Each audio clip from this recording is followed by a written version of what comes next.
Hi, my name's Phil. I like talking about politics, and in this video I like to discuss the comments from arch Brexiteer Andrea Leadsom on the 4th anniversary of leaving the EU, as she insists that all the hardships are just the price to pay for being able to do a load of things that we could either do before or still can't do now.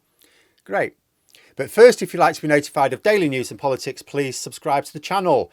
So Andrea Leadsom has said that the trade friction faced by British businesses is just the price you pay for being a sovereign state again, and that this sovereignty means we are now back in control of our money, laws and borders, and the NHS has considerably more than £350 million extra a week. It does not. But let's go through the others. So let's consider these alleged benefits first. Because Leadsom is accepting that there is a price to be paid for Brexit, it means that there is a trade-off after all. Leadsom and others said for years that there would be no trade-offs, no downsides. Like all populists who will make your lives worse and tell you they're going to make it much better and there'll be no cost. Now we're stuck with it. Her tune has changed. But what are the benefits? First, she says we have control of our money again. Wrong. We always had control of our monetary policy because we did not join the euro. Whenever Brexiteers would talk about anything to do with the eurozone specifically, whether it was the Greek bailout as EU members or just anything since, anything that's happened that they don't like about the euro, oh, aren't you glad we left? We were never in. We never had anything to do with that. They talked about, that bailout of the Greek, glad we wouldn't have to do that again. We didn't do it then. We weren't part of the euro. In many ways, we always had a sort of second-tier membership of the EU anyway, because we were never part of the currency. We were never part of the Schengen area, which is why I hope that a formal outer-tier membership will be something that appeals for some people as that's fine, for other people as at least a stepping stone. But the point is that this is a lie. We haven't gained any measure of control over our money. Ask her what we can do now that we couldn't do then. Ask her. Because we never sacrificed any control to be in the EU.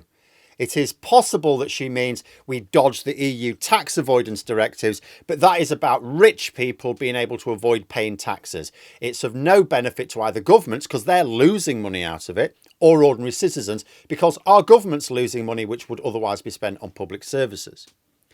Second, she says we've gained control over our laws. Now, by joining the EU, along with the Single Market and Customs Union, you do indeed invest some sovereignty into collective decision making. Absolutely. However, it's not like the EU puts blocks on being able to make laws as such. The laws where you might be constrained are essentially those relating to the function of the single market. That is it.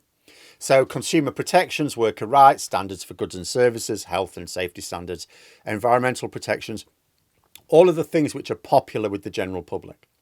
And the EU didn't dictate any of these laws either. EU laws were always a minimum standard. Every member state was free to go, actually, we want to have a higher standard, so we'll legislate for that. Fine, great, do it. Every member state can create its own laws which raises those standards. It just couldn't go below them. And any laws not related to these 4 freedoms of the single market, nothing to do with the EU, they weren't that bothered. So this is one of those cases where if a Brexiteer says that we now have the power to enact our own laws, I would ask them, give me an example.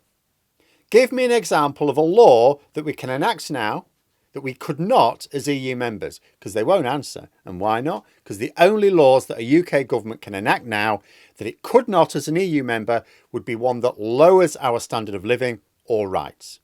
There's not a single law that would be popular with the majority of people that needed Brexit to implement. But there's another thing to consider as well.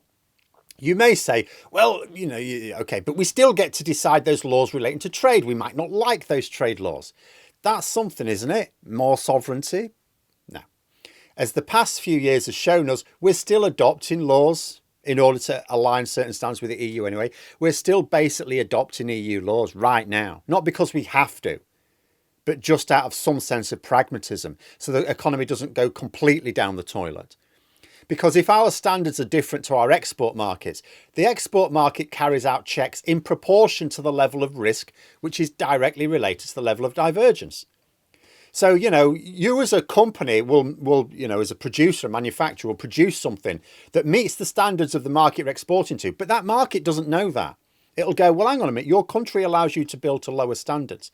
So we want you to prove that you are meeting our standards. Lots of paperwork required. So having different standards means making it harder to export. You can't sell as much to other countries. So in reality, the government has had to pull back on a lot of divergence. Like we're seeing, for example, the UKCA mark. I was going to be the thing, oh, we're going to have our own mark. Yeah, now we're not. It's sort of been brushed under the carpet. It was an expensive white elephant. And basically we're just saying, yeah, let's just forget about that now. We're adopting laws to make sure that trade between GB and Northern Ireland remains relatively friction-free. We're basically adopting laws to prevent too much divergence from the EU, though all on the quiet because the Tory client media don't want to talk about it for some reason. Finally, she said we have control of our borders. Now, this is a joke. I could trash this in two ways. First, to say, well, we always had control of our borders, like UK authorities directed by the UK government have always managed our borders. Nothing has changed since. Again, ask a Brexiteer for a practical example of what has changed with regards management of the border. Nothing. If they try to say that EU citizens no longer have the automatic right to live and work in the UK, go, okay, absolutely. Then tell them that means now we have fewer European workers in the UK. You're pleased about that? But we've got way more Asian and African workers instead. Second, our borders are not being controlled at all. We carry out very few customs checks, meaning that smugglers have an easy time dodging import duties. That's costing us a fortune. We carry out no standards checks at all. They are due to come into effect later this year, not today, as some are suggesting, end of April. So we've spent 3 years with no standards controls at our border at all. And even once we have implemented them, which should be happening by the end of autumn, they will be at a lower level than existed as EU members. Because remember, it is not the case that these checks just didn't take place when we were in the EU. They did take place, just very few at our border. With single market trade, the checks take place at the first port where third country imports come into the single market, which is generally not Britain, probably Spain or Greece or Italy, for example. And when it comes to internal suppliers, there are inspections. So the checks happened. They were just spread around different countries. Now we have to do all our own. I mean, it's not even a case of the EU don't want to do them. Like, we wouldn't tell EU inspectors to monitor our standards. We're in control of our own standards now, except we're not in control because we're not applying them. We have to do all of our own checks. They have to be at the border now because we're not part of a larger market. And we can't because there's not enough room. We haven't got the capacity and we haven't got the staff. So now our borders are being controlled much less. In fact, Jacob Rees-Mogg, Leadsom's partner in crime, advocated not having border controls at all. As Secretary of State, he deferred the standards checks indefinitely, saying, let the market decide what comes into the country. We shouldn't be managing our border at all. That's what he said. So basically, you've got three benefits here that are not benefits at all. You know, the first has not changed since Brexit. The other two have been made worse. Don't make me laugh about the extra £350 million for the NHS. Absolutely laughable. I mean, I could explain exactly when they're trying to do these figures. Oh, no, but these figures, these higher. No, they're lumping into that loads of figures that are nothing to do with the NHS. Lots of COVID stuff like the NHS track and trace, which has nothing to do with the NHS. They lump all that money into it and things like that. It's not NHS funding. And also it should be obvious because the outcomes are so much worse. Waiting times have skyrocketed since Brexit. They were skyrocketing before. That was down to Tory government, yeah. But the waiting lists have gone up. The difficulty in getting a GP's appointment has gone up. So it's fairly obvious the NHS is not being funded properly because the outcomes are so much worse. So don't even try with that one. But you know, even if there were no downsides, there are no benefits of Brexit either. You know, yes, you technically cede some sovereignty because you have to have collective decision making on laws related to the single market. And as we're still going to have to follow the same rules anyway if we want to trade, it wasn't really a sacrifice. Businesses always adopt the standards of their market. So businesses all over the UK are following EU laws, whether the government tell them to or not.